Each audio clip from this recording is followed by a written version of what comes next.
Gusto na talaga na yan. Ay! Alis, ito kasi ang una na alis. Aba, nakakakaya na niya nga dumapa. Pilipilit yung dumapa.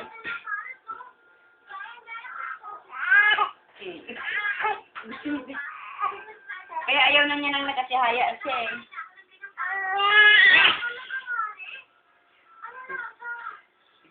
Sabi niya, akala. Nabibigatan siya sa katawan niya. Hindi kasi ulo niya mabigat. Kasawan niya hindi pinalikaan ng kaya. Pero sa loob na isang linggo yan, kaya na niya dumapa. Alam mo, matalino pa sa atin yan, iniisip niya kung paano siya, tingnan mo. Kaya nakaganyan yan, isip niya, paano kaya? Ganito kaya? Tawa-tawa ka pa. Ganito kaya? Ganito kaya yun? Parang ko na. Kaaway na. Parang na. Ano kayo?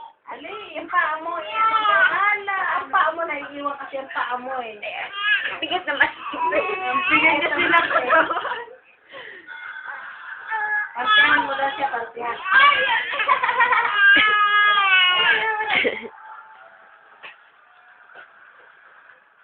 Napa na? Hello. Kausapin niya dyan.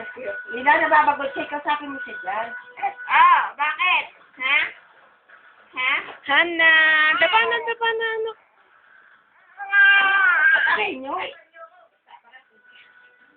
Baka magulat siya yan, ha? Nakahain na. Dapa na, anak. Hello.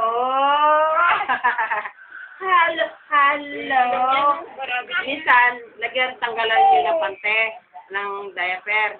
Nakakapaan kalang sa kanya eh. Ay, nahihirapan. Titingnan niya sa ano, baka mamaya maiwanan sa kriba. Ano, dapat titingnan natin ng taas.